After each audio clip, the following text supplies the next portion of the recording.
Now, from tonight, Muslims across the world will be celebrating the Islamic month of Ramadan. Mosques all over Scotland are preparing for a month of abstaining from food and water from sunrise to sunset. In Aberdeen, those with families in war-torn countries are using this month as a time to reflect. Reem Sattar has more.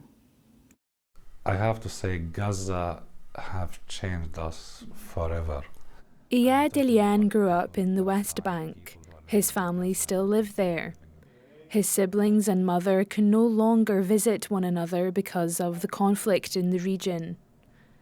And as Muslims all over the world prepare for Ramadan, Iyad is reflecting on the current situation in his homeland. This has been like never before. But I'm glad now that there is, yes, it's a fragile ceasefire, but on the West Bank, it's actually very worrying. So it's a very tough life in the West Bank right now. And it's actually, I call it the forgotten war. Millions of Muslims will be celebrating the month of Ramadan tonight. Those observing the holy month will abstain from food and drink from sunrise to sunset until the end of March. For Iyad, it's a time for generosity and forgiveness. Oh, Ramadan in the West Bank is like nothing else.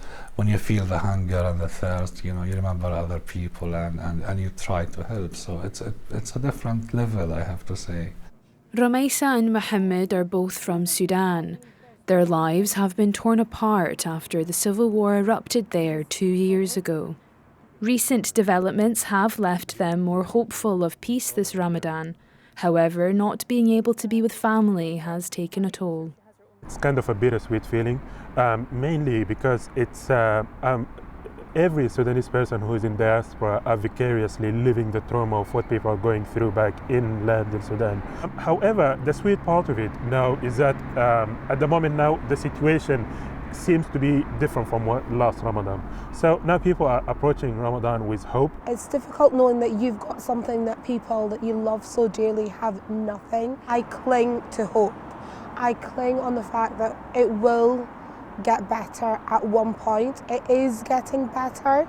Mosques across the city will provide food and water once it's time to break fast. At today's Friday prayers in Aberdeen, Imam Ibrahim wants everyone to remember kindness this month.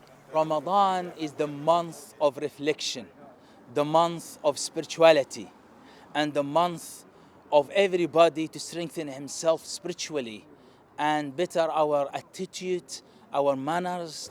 Tomorrow night, this mosque in Aberdeen will be full of people breaking their first fast of this holy month. It's a time for gratitude and charity, which is at the heart of this celebration.